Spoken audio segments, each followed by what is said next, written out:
মুহূর্তে সাগরদিঘি থেকে একটি অত্যন্ত মর্মান্তিক খবর উঠে আসছে। ভাগীরথীতে স্নান করতে গিয়ে নিখোঁজ 7 বছরের বালক।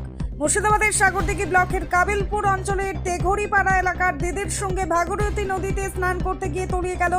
নিখোঁজ হয়ে যায় 7 বছরের বেলাল শেখ। জানা গিয়েছে বুধবার আনুমানিক দুপুর 12টা নাগাদ নদীতে নামার সময় অসাবধানতাবশত হঠাৎ গভীর জলে তলিয়ে যায় সে।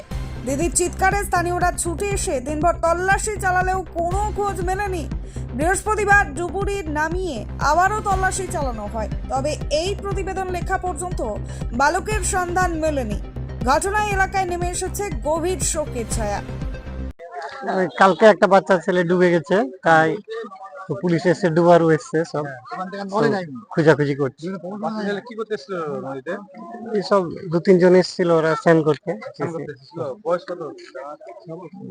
6-7 বছর বাড়ি এখানে ঠাকুরগাঁও। রাজারামপুর ফেরি। আমার নাম বাড়ি শোনা বলতে কালকে সব ডুবে গেছিল, একটা বাচ্চা ছেলে 4-5 জন আসছে, সব ছিল স্নান করতে আসছে, সব ডুবে গেছিল। আজ সব খোঁজাখুঁজি করছে পুলিশ, না পাওয়া যায়নি এখনো, খোঁজাখুঁজি চলছে। প্রশাসন এসছে, হ্যাঁ। কত বছর হবে বাচ্চাটা? 6 বছর। কোন ঘাট? রাজারামপুর ঘাট। ইরফান শেখ।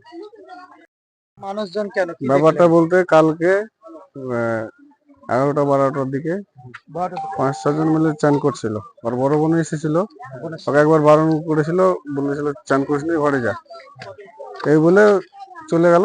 তারপরে শুনছি নাকি ভেসে গেছে, ডুবে গেছে। হ্যাঁ, ওর ভাই ছেলে 6 বছর বয়স। খোঁজাখুঁজি চলছে, ডুবুরে এসছে।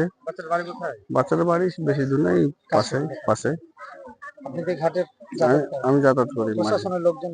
হ্যাঁ, এসেছে পুলিশ, সব এসছে, ডুবুরে এসছে, উদ্ধার চলছে কাজ।